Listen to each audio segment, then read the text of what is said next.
السلام عليكم ورحمة الله وبركاته. هقول لكم النهارده طريقة البسيطة جدا في تفريز ورق العنب. انا ورق العنب بجيبه بغسله كويس جدا بالخل وبالميه كتير، انضفه اخليه كده زي الفل، خلي الورقه كده نظيفه. انا مش بحطه بقى لا في ميه سخنه ولا اي حاجه.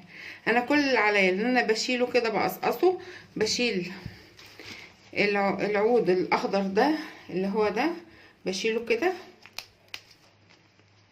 واحتفظ بالورقه لوحدها كده. طبعا ده مش هرميه، العيدان دي مش برميها، لا ده انا بحطها في كيس وبحطها في قاعده الحله اللي هعمل فيها، او الطاجن لو عملته في البرام في الفرن بيبقى حلو قوي ورق العنب في الفرن. بحطه تحت في القاعده، تحت خالص. ماشي، طريقه سهله وبسيطه جدا. كل اللي عليا ان انا هعمل ايه، ان انا هقطعها زي ما انا قلت لكم كده بالشكل ده، واشيل العود بتاعها من تحت كده، واخد جيبها ارصهم على بعض بالشكل ده. اخلي الجهه الناعمه لجوه والخشنه لبره وارصها كده.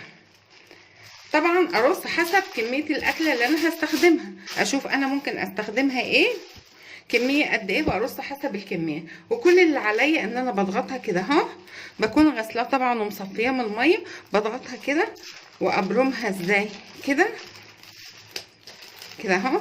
وعشان احافظ على الحروف بتاعتها بقوم قافله دي كده، والجهه التانية قافلاها كده.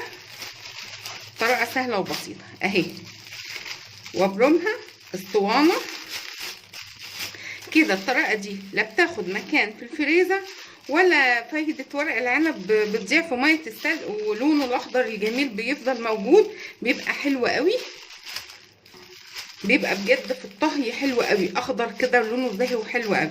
اقفل قوي كده عليها كده واشد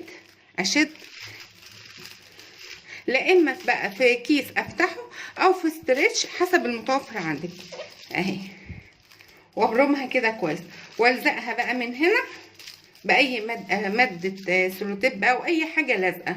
تمام اهي بالشكل ده. اعمل كل الكميات كده اهو حسب بقى الكميه اللي انا جبتها، وهفرزها حسب احتياجاتي. يعني انا باخدها كده، دي بتاخد معايا الكميه دي بتاخد كوبايه ونص مثلا من الرز، انا بكتفي بده لان انا بعمله يعني جنب حاجه تانية. تمام اهو شايفين الطريقه دي جميله جدا، انصحكم تجربوها. عجبكم الفيديو البسيط السريع النهارده، لايك وشير وتفعيل الجرس عشان يوصل لكم كل جديد. نتقابل في وصفه جديده باذن الله. السلام عليكم ورحمه الله وبركاته.